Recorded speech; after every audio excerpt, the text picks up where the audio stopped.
em Cristo Jesus, em primeiro lugar, ela traz para com a nossa vida salvação. Ela vai trazer a salvação, porque a Bíblia diz que é pela graça que somos salvos. Pela graça sois salvos por meio da fé.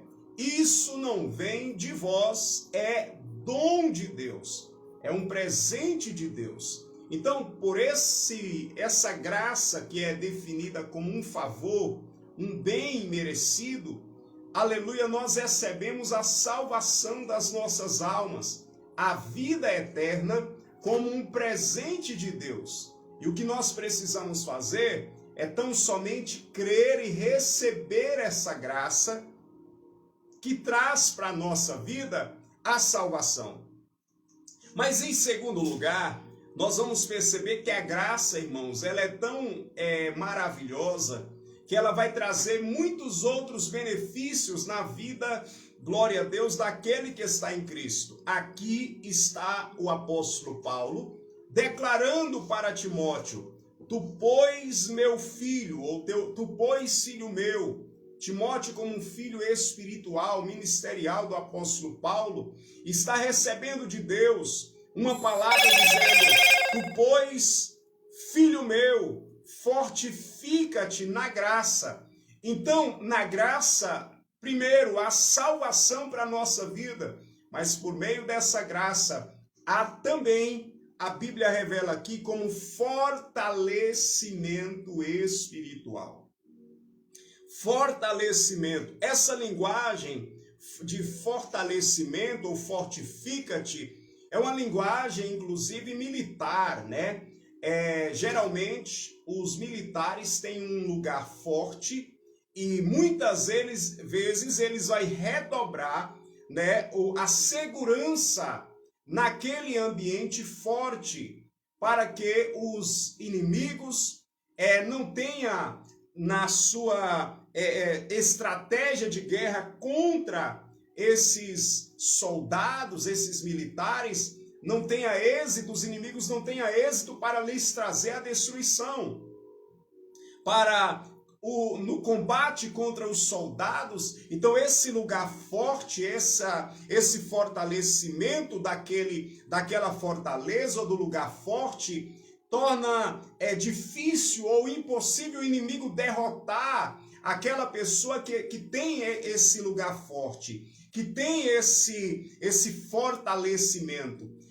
Em segundo lugar, há um destaque também no sentido de alguém que já tem força, já está num lugar forte ou tem a força, mas que agora vai aumentar esse fortalecimento através de armas, através de armas defensivas e ofensivas, que vai tornar esta pessoa mais forte.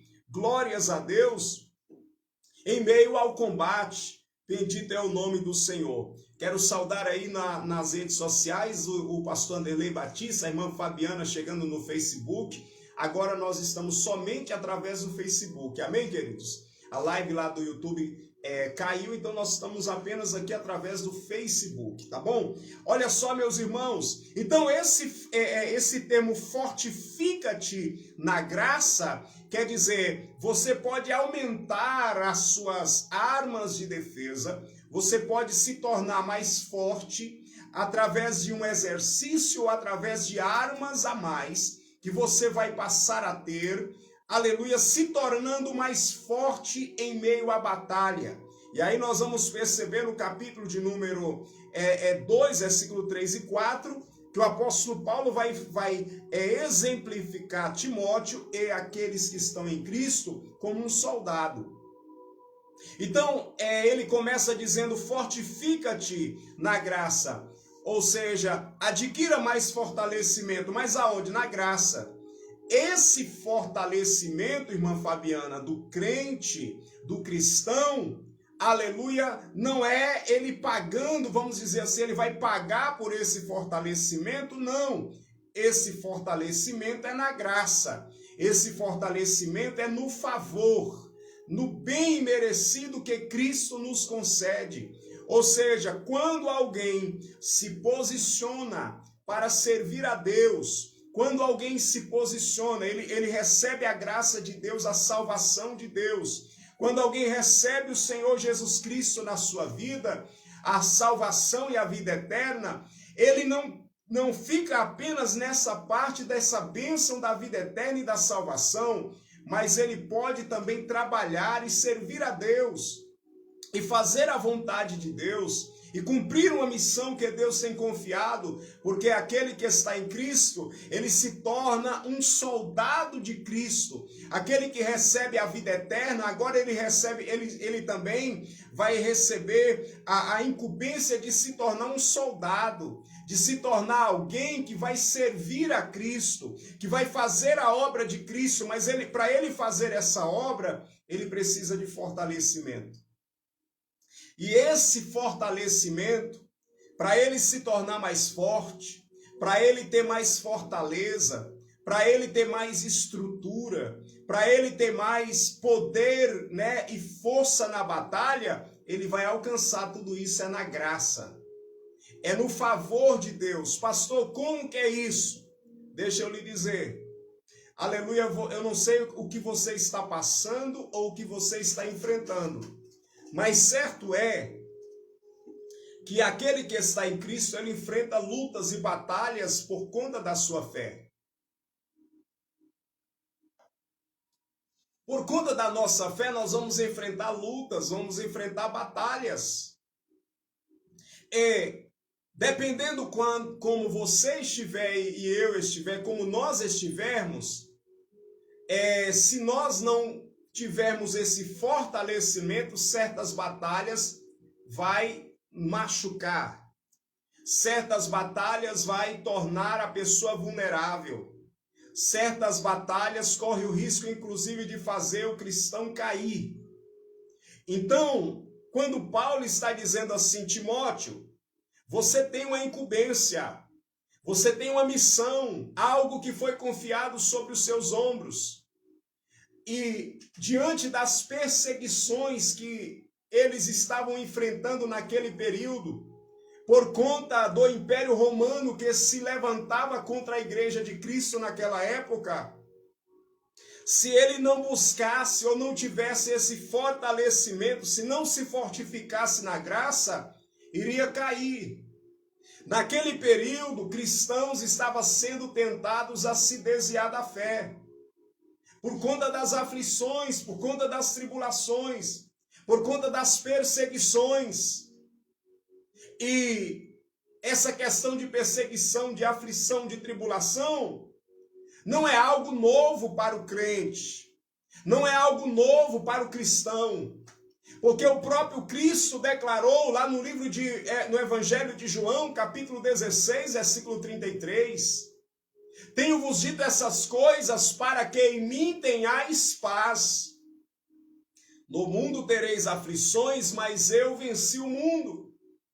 O termo aflição nas escrituras, na raiz, no original, aqui na palavra de Deus, vem com alguns sentidos. Pode ser aflição na área da saúde, pode ser aflição de escassez financeira, pode ser algum tipo de perseguição por conta da nossa fé. E pode ser uma luta e uma batalha espiritual contra esse que está em Cristo. Então tudo isso pode sobrevir a aflições. É por isso que Jesus declarou, no mundo tereis aflições, mas tende bom ânimo, porque eu venci o mundo. Esse Cristo que venceu, a Bíblia está dizendo que nele há graça.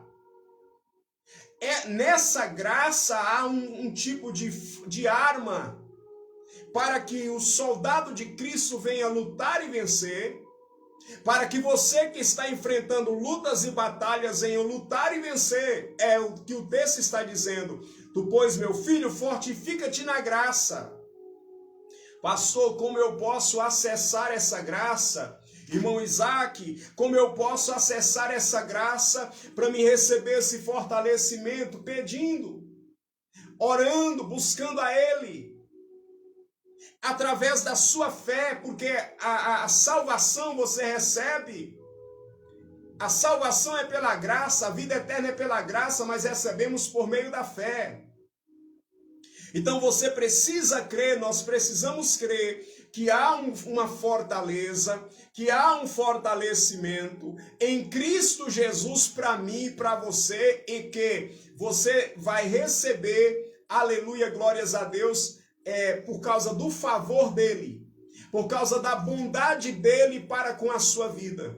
Então nessa tarde, tudo que o Pai quer que você, que está ouvindo a palavra de Deus, tenha nele é fé.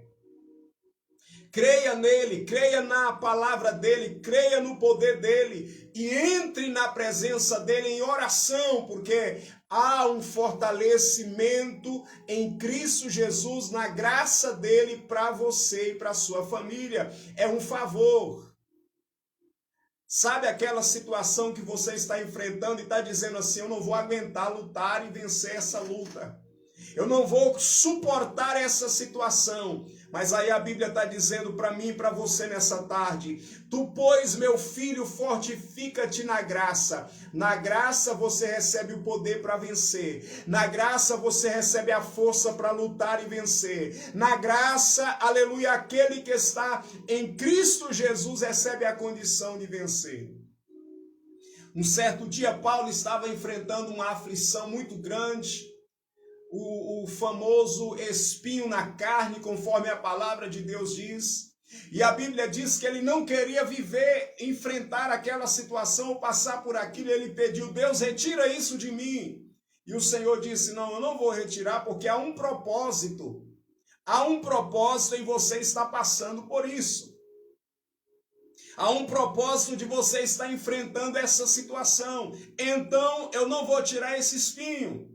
E quando ele começa a orar e a insistir, o Senhor fala, não me fale mais sobre isso, porque a minha graça te basta. A minha graça te dá a condição de superar. A minha graça te dá a condição de vencer. A minha graça te dá a condição de, apesar de tudo isso, você vai continuar cumprindo o chamado, a missão e aquilo que Deus tem confiado para com a sua vida. Eu quero saudar nessa tarde, chegando aí também, a irmã Élida, Deus abençoe sua vida. Irmã Bruna Ferreira, parabéns, viu, irmã Bruna? Deus abençoe, muitas felicidades aí para a irmã. Hoje, uma data aí festiva na sua vida. Que o Senhor continue dando muitos anos de vida, te dando a sua graça, a sua paz, em nome de Jesus. Amém? José Wellington, Deus abençoe. Prosseguindo aqui, meus irmãos, irmão Nelsinho também está aí participando, várias pessoas chegando lá no WhatsApp, amém? Glórias a Deus. Meus irmãos, e o texto revela, o Paulo declara para Timóteo, tu, pois, meu filho, para você enfrentar essas perseguições, fortifica-te na graça. Há um fortalecimento na graça que você não tem noção. Alguém está dizendo assim, a batalha que está diante de mim é muito grande. Mas você não tem noção da fortaleza que há na graça de Deus. É como a situação que o povo de Israel enfrentou, aonde a Bíblia Sagrada revela que os filisteus, o Golias, estava afrontando o povo de Israel por 40 dias. 40 dias desafiando e dizendo, oh, não tem homem aí não. Não tem um soldado para lutar contra mim. A Bíblia diz que os homens de Israel, que não estavam fortalecidos na graça e exercitando a fé para receber a graça, o poder de Deus para lutar, eles estavam com medo, fugindo. Até que Davi chegou. E Davi, que estava fortalecido na graça de Deus, ele era de pequena estatura, ele não tinha a mesma altura do gigante, mas ele estava forte na graça de Deus. A Bíblia diz que Davi, aleluia, ele estava forte em Deus. A fortaleza do rei Davi estava em Deus, não estava no homem, não estava nas armas humanas, não estava nas armas terrenas, mas estava em Deus. A Bíblia diz que quando Davi chega no campo de batalha, está lá o Golias, desafiando Israel, afrontando o exército do Deus vivo. A palavra de Deus nos revela que, de repente, Davi faz uma pergunta: o que é isso? Quem é esse incircunciso? Para desafiar, para afrontar o exército do Deus vivo. Quem é ele? A Bíblia diz que quando os homens de Israel estão fugitivos, está fugindo, está temendo, Davi declara para o rei Saul: o teu servo vai lutar contra esse incircunciso.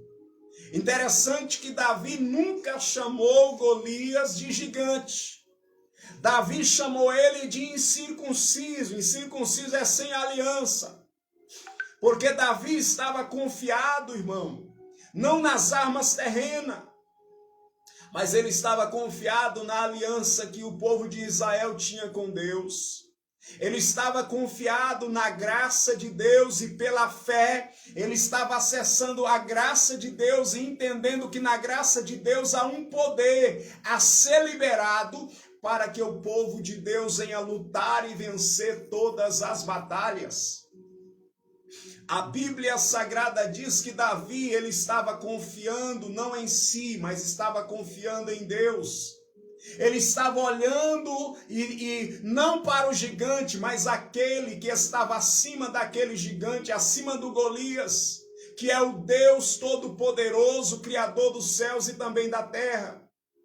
Então Davi, estando fortificado em Deus, ele vai e enfrenta essa batalha, ele luta contra esse ser, contra aquele incircunciso.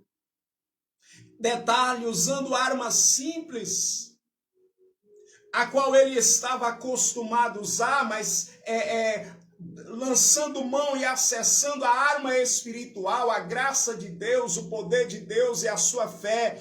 Era no poder de Deus que Davi estava confiado. Então ele declara aquela palavra e vai contra aquele inimigo, declarando através da palavra que aquele inimigo haveria de, a carne dele, os animais haveria de comer.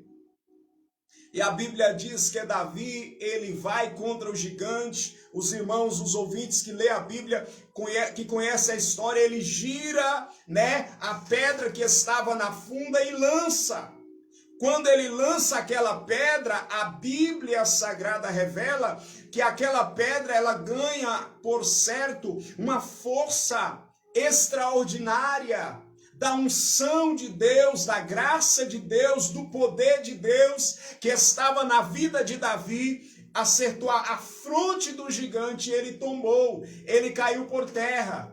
Davi prevaleceu contra ele, usou a própria espada do gigante, cortou o seu pescoço e levantou a cabeça do gigante como se fosse um troféu, porque ele estava fortalecido na graça de Deus. Então, no capítulo 2 de 2 Timóteo, versículo 1, Paulo está dizendo: tu, pois, meu filho, fortifica-te na graça que está em Cristo Jesus. Ele está dizendo que a graça de Deus, aleluia, nessa graça há um fortalecimento, nessa graça há um poder, nessa graça há uma autoridade, nessa graça há uma condição da parte de Deus para você ser vitorioso em meio às aflições que, como soldado de Cristo, você, aleluia, muitas vezes vai enfrentar. Então, a Bíblia revela que Timóteo, ele está recebendo essa palavra, ele vai acessar essa bênção, essa graça, mas aí ele está compreendendo que, como soldado de Cristo Jesus, ele vai sofrer. Paulo está dizendo: participa dos meus sofrimentos como um bom soldado de Cristo. E ele diz: nenhum soldado em serviço se envolve com os negócios desta vida, porque o seu objetivo é satisfazer aquele que o arregimentou. Entenda uma coisa: existem negócios dessa vida e existem negócios do reino de Deus. A Bíblia revela que somos, aquele que está em Cristo é soldado de Cristo, quer dizer, é um soldado cristão. Então o negócio do crente é as coisas de Cristo. Eu vou repetir. O nosso negócio, o negócio daquele que está em Cristo, é as coisas de Cristo. É o reino de Deus. Até quando alguém está em alguma área secular dessa vida, ele não deixa de ser cristão. Quando ele está ali como um soldado. Você que está no seu trabalho, você não pode no seu trabalho deixar de ser um soldado de Cristo ou deixar de ser um cristão. Você não pode, quando você está dentro da sua casa com sua família, deixar de ser um cristão, porque o soldado de Cristo, ele é cristão, ele é um soldado aonde ele estiver. Então, quando a Bíblia está dizendo nenhum soldado em serviço se envolve com os negócios dessa vida, com o objetivo de satisfazer aquele que o arregimentou, de agradar. Qual é o objetivo de um cristão autêntico?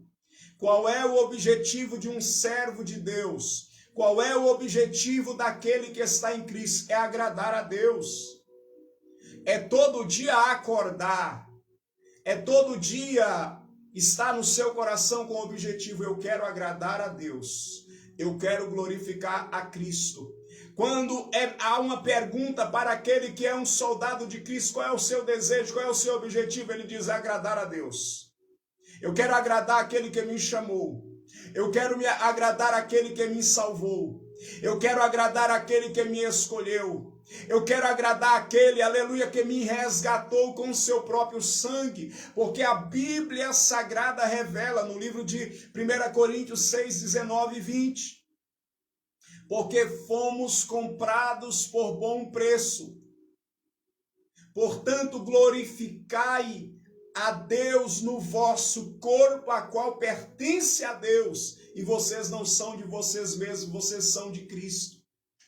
Então, se nós somos de Cristo, aquele que é comprado por Cristo, aquele que recebe a Jesus como seu Senhor e Salvador, no seu coração, na sua mente, o seu sentimento, o seu pensamento, a sua vontade, todo o seu ser precisa pulsar, precisa estar desejando diariamente agradar a Deus, agradar a Cristo. O pensamento é: aleluia, glórias a Deus, se eu estiver agradando a Deus, eu já estou feliz. Interessante que um homem que foi transladado lá no Antigo Testamento, a Bíblia fala de Enoque. Enoque, ele foi transladado, por quê? A Bíblia diz que ele agradou a Deus. Está em Hebreus capítulo 11, que pela fé Enoque, aleluia, ele andou com Deus e foi transladado para não ver a morte, porque antes da sua transladação, alcançou o testemunho de ter agradado a Deus. Pastor, o que eu faço para agradar a Deus? Primeiro, tenha esse propósito. Primeiro, tenha esse objetivo. Se você quer agradar a Deus, isso tem que ser o seu alvo primordial. Essa deve ser o nosso objetivo diário. O nosso objetivo em cada instante. Agradar a Deus. Fazer a sua vontade. Sabe quem é o maior modelo para mim e para você? O maior modelo, o maior exemplo para mim e para você é o próprio Cristo, o Filho de Deus, aquele que a Bíblia diz que é o primogênito entre muitos irmãos, o primeiro, o exemplo, o modelo a ser seguido. E um dia lá no Evangelho de João, capítulo 4, versículo 34 e 35, os discípulos ofereceram comida para Jesus e ele disse: olha, uma comida eu tenho para comer que vocês não entendem ainda.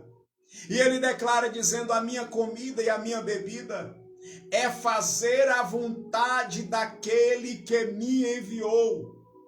É cumprir a vontade dele, é fazer a sua obra. Porque no coração de Jesus, no coração do nosso Salvador, ele tinha isso, aleluia, como prioridade: eu quero agradar ao Pai, eu quero agradar aquele que me chamou. Eu quero agradar aquele que me enviou. Eu quero agradar, esse era o objetivo de Cristo. E o texto da palavra de Deus revela, aleluia, no capítulo 2, versículo 4 de 2 Timóteo, nenhum soldado em serviço se envolve. O sentido de envolver é embaraçar. Nos negócios dessa vida, pastor, que negócios? Existem vários negócios. Por exemplo, em relacionamentos que não agradam a Deus. Se alguém, uma mulher cristã, uma mulher que já entregou a vida para Jesus, ou um homem que entregou a vida para Jesus Cristo, ele está em Cristo, ele não vai procurar alguém que não tem a mesma fé para se relacionar. Porque isso vai ser na vida do crente, do cristão, um embaraço. Negócios, trabalhos, pessoas que na vida profissional se envolvem em falcatruas para ganhar mais dinheiro. Isso é um embaraço. Toma cuidado. A Bíblia diz no capítulo 6 da primeira epístola a Timóteo que o amor do dinheiro é a raiz de todos os males. E alguns nessa cobiça abandonou a fé e acabou trazendo sobre si mesmo repentina destruição. É quando a pessoa tem um salário, mas ela se corrompe, começa a mentir para ganhar mais, começa a enganar para ganhar mais, para ter mais lucro. Passou o que é isso? Isso é embaraço. E o soldado de Cristo, a Bíblia diz, nenhum soldado em serviço se embaraça com os negócios dessa vida, porque ele quer agradar aquele que o arregimentou. Então, quando nós olhamos para a palavra, ela revela, esse deve ser o nosso primeiro objetivo. Esse deve ser nosso grande alvo, agradar a Cristo. Amém? Agora eu quero encerrar pensando com você em algo. Nós estamos em uma guerra.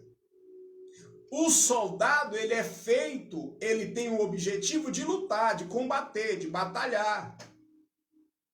E a luta do soldado cristão é pela causa de Cristo, é pelos valores de Cristo, é pelos princípios do Senhor Jesus Cristo, é pela causa de Cristo, é por vidas a qual Jesus Cristo deseja transformar.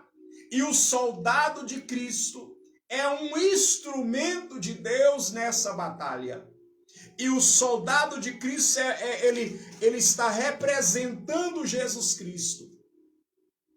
Portanto, precisamos entender, a Bíblia Sagrada revela, e eu quero pensar nisso com você, que nós temos uma luta. Que é fato que nós temos uma batalha, Efésios capítulo 6, versículo de número 12, está escrito, o versículo 10, eu vou ler para você. Quanto ao mais, sede fortalecidos no Senhor e na força do seu poder, revesti-vos de toda a armadura de Deus, para que possais ficar firme contra as ciladas do diabo. Porque a nossa luta não é contra carne e sangue, e sim contra principados e potestades, contra os dominadores desse mundo tenebroso, contra as forças espirituais do mal nas regiões celestes. Olha o que a palavra de Deus está revelando. Que nessa luta a qual o soldado cristão ele luta, ele precisa primeiro, para ele lutar, aquilo que nós já falamos, se fortalecer no Senhor, na graça de Deus. Ele precisa também buscar agradar a Deus, ter o objetivo de agradar a Cristo, aconteça o que acontecer. Mas ele precisa também, olha só que importante, ele precisa identificar qual é o inimigo dele. Tem muitas pessoas que, por não identificar qual é o seu verdadeiro inimigo, está lutando contra pessoas erradas. E aqui no texto está escrito que a nossa luta, a luta do soldado cristão, a luta daquele que está em Cristo não é contra carne e sangue. Quem que é carne e sangue? É o ser humano. É aquele que nasce da mulher. Lá no livro de João, capítulo 3, Jesus revela que aquele que nasce da carne e do sangue é o que nasce da mulher. É o homem natural, o homem biológico, que nasce da mulher, fruto do casamento de um homem com uma mulher. Isso é a carne e o sangue. E a Bíblia está dizendo que a nossa luta não é contra carne e sangue. Quer dizer, não é contra o gênero humano. Não é contra as pessoas que está à nossa volta. Existe um inimigo a qual precisamos identificar que a nossa verdadeira luta é contra ele. É contra esses inimigos. E lutar contra pessoas erradas ou inimigos errados nos levará a se cansar. Presta atenção. Te leva a ficar cansado e acabar não vencendo a batalha. Porque você está lutando contra o inimigo errado. Você está lutando contra alguém e o verdadeiro inimigo está de braços cruzados, não está sendo atingido e dando risada. E zombando da cara daquele que muitas vezes é um soldado de Cristo, mas está sem visão, mas está sem discernimento, mas está sem compreensão de quem é e qual é o verdadeiro inimigo. E aqui está revelando que há um inimigo. E esse inimigo não é carne e sangue. Esse inimigo não é o teu marido. Esse inimigo não é a tua esposa. Existe um inimigo que não é o teu filho. Existe um inimigo que não é o teu vizinho. Existe um inimigo que não é o presidente da República. Existe um inimigo que não é os juízes dessa nação. Existe um inimigo que não é os deputados e senadores. Existem inimigos terríveis que não são certas pessoas. É verdade que esses inimigos, eles aproveitam da legalidade humana para operar através de certas pessoas. Mas certas pessoas são carne e sangue, que uma gripe pode derrubar, que um resfriado pode derrubar, que qualquer enfermidade, qualquer situação, um acidente pode limitar essa pessoa. Esse inimigo é carne e sangue, é mortal. A Bíblia revela que há um inimigo aqui, ou há inimigos aqui, que muitas vezes não são identificados, que é esse o verdadeiro inimigo que está causando tanto mal e perturbação na vida de pessoas, em famílias, na casa de pessoas, em bairros, em cidades, em estados de uma nação e em todo o país. Inimigos que estão no campo espiritual e que muitas pessoas não discernem, não conhecem, não sabem, está lutando contra pessoas, está combatendo pessoas, mas alguns não estão lançando mão ou não estão buscando identificar e discernir qual é o verdadeiro inimigo. E aqui está a revelação. O soldado de Cristo, ele tem o mapa. O soldado de Cristo, ele tem o manual da guerra, o manual da batalha, o manual da luta. Ele tem. E ele precisa entender o meu inimigo não é carne e sangue. Nessa batalha que eu estou lutando pela causa de Cristo, meu inimigo não é carne e sangue, não são pessoas. Está escrito e revelado aqui que o inimigo é principados, o inimigo é potestades, o inimigo é dominadores desse mundo tenebroso, o inimigo é forças espirituais do mal, que está atuando nas regiões celestes. Então, primeiro há um inimigo, e aí a Bíblia chama de principado. O que é um principado? É um tipo de príncipe que domina território. Só que esse inimigo é invisível. Só que esse inimigo é espiritual. Só que esse inimigo não se vê com os olhos carnais. Quem que você vê é pessoas. Quem você vê é seres humanos, às vezes irado, às vezes te caluniando, às vezes te afrontando, às vezes fazendo mal contra a tua vida. É esses que você vê, mas você não vê o que está por trás disso. Porque com os olhos carnais não se identifica esse inimigo carnal, esse inimigo que é espiritual. Então existe principados, domina até uma nação inteira.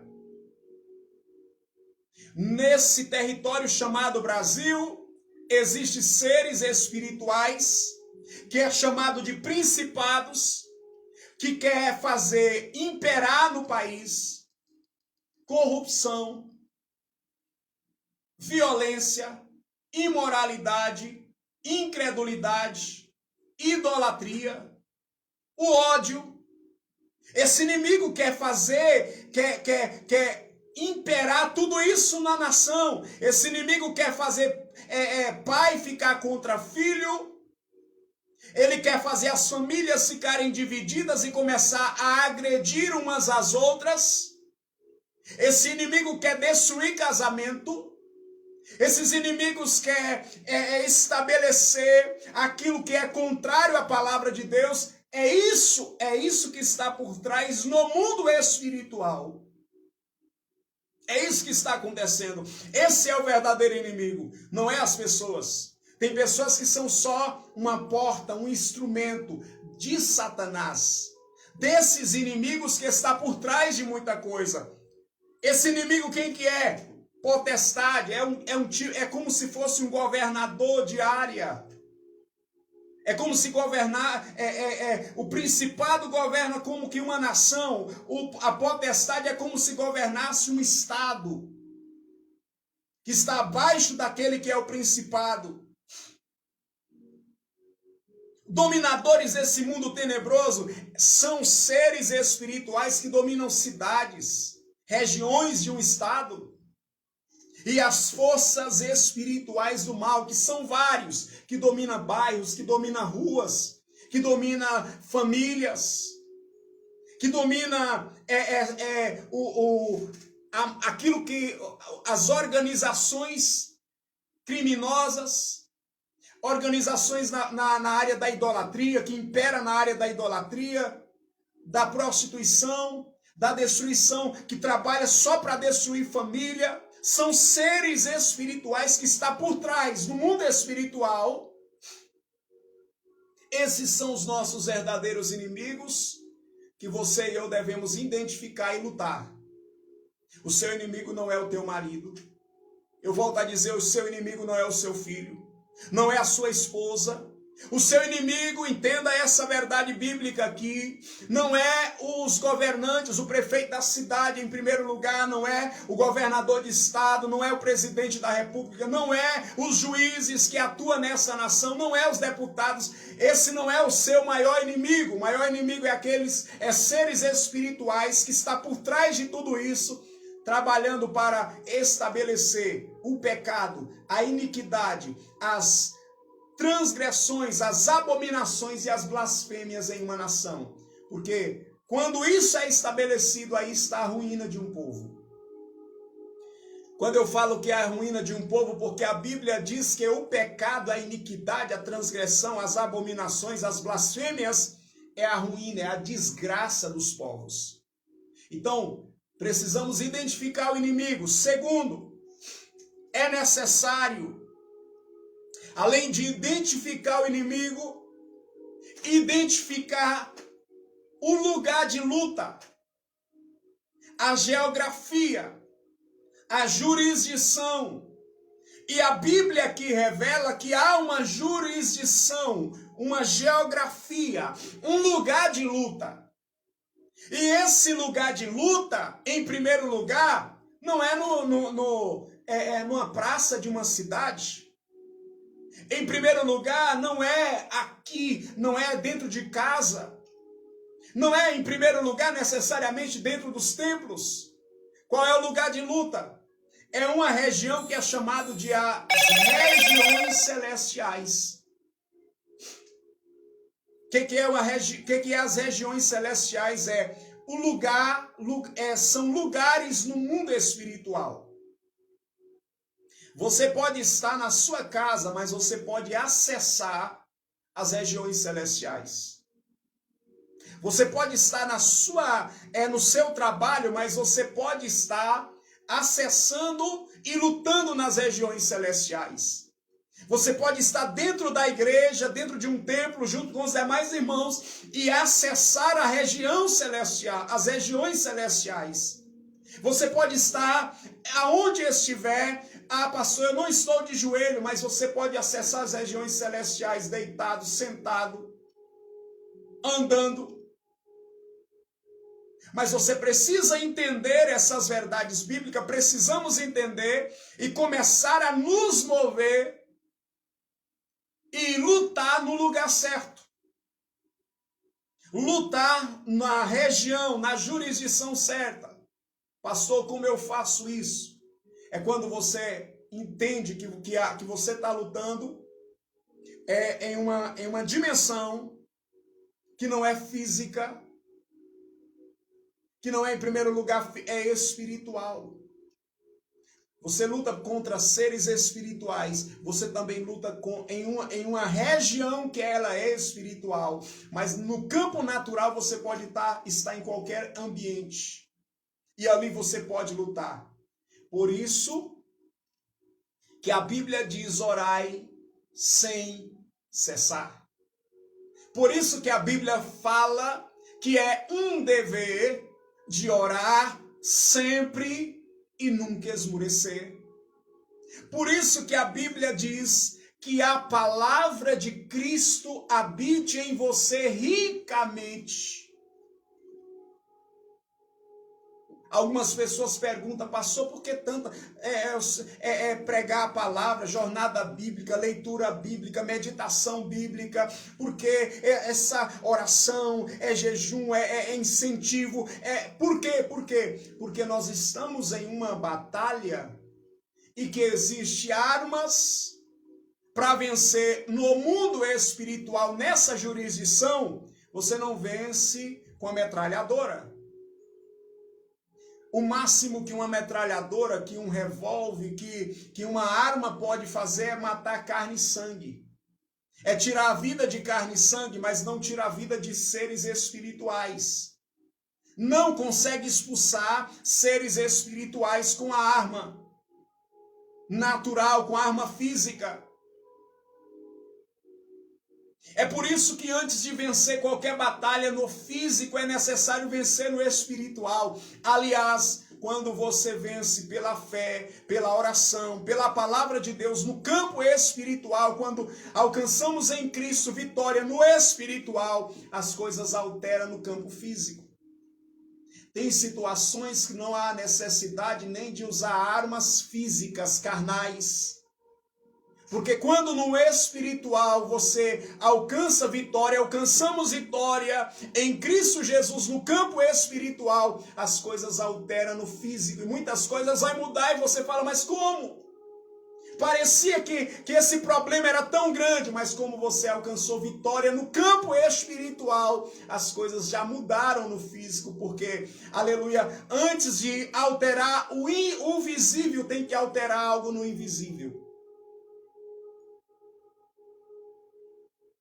Identificando o inimigo, ficando o lugar de luta. Terceiro lugar, é necessário identificar as armas corretas para lutar. Só que essas armas, a maioria delas são defensivas.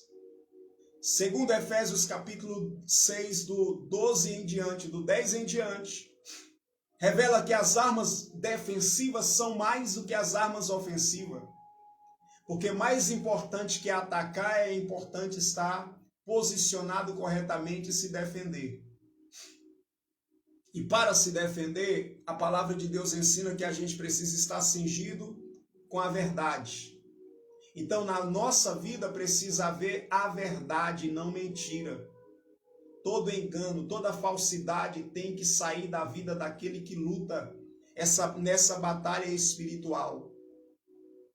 Não adianta alguém lutar na batalha espiritual e viver na mentira. Precisa se arrepender da mentira e passar a viver na verdade, viver em Cristo.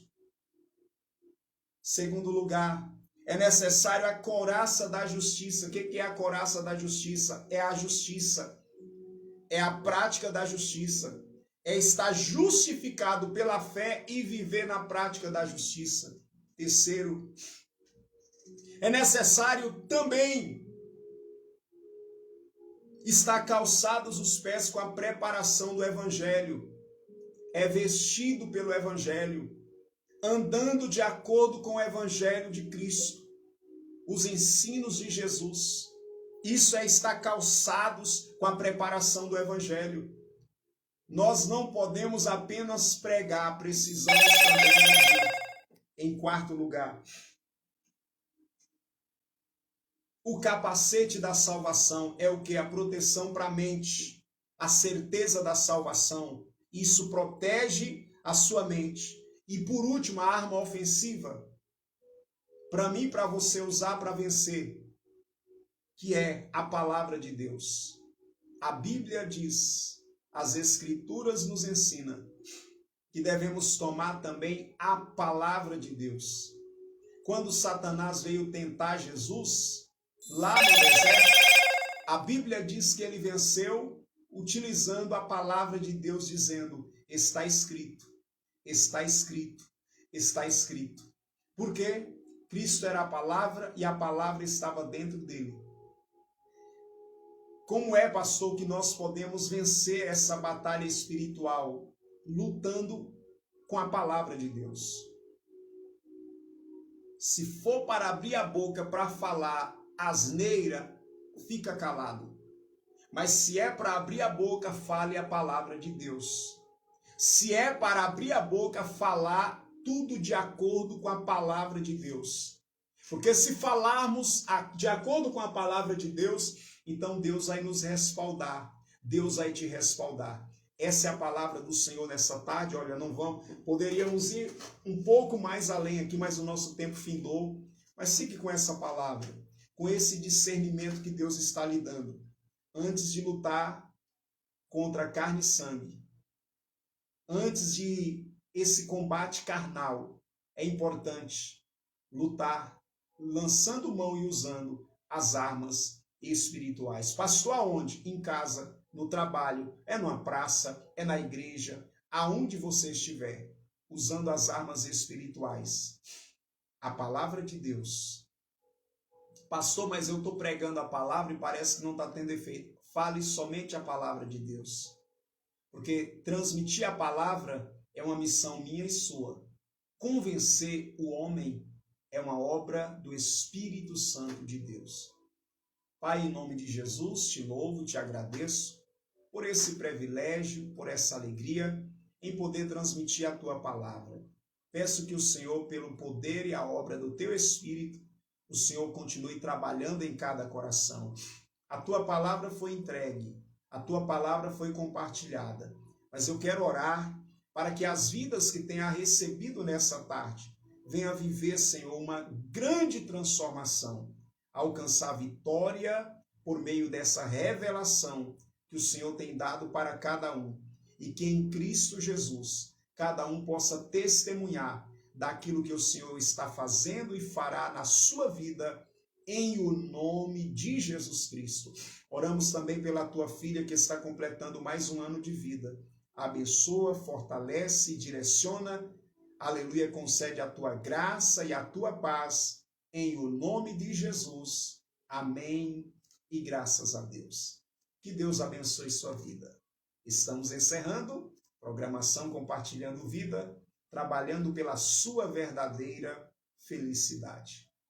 Felicidade verdadeira somente em Jesus. Deus abençoe.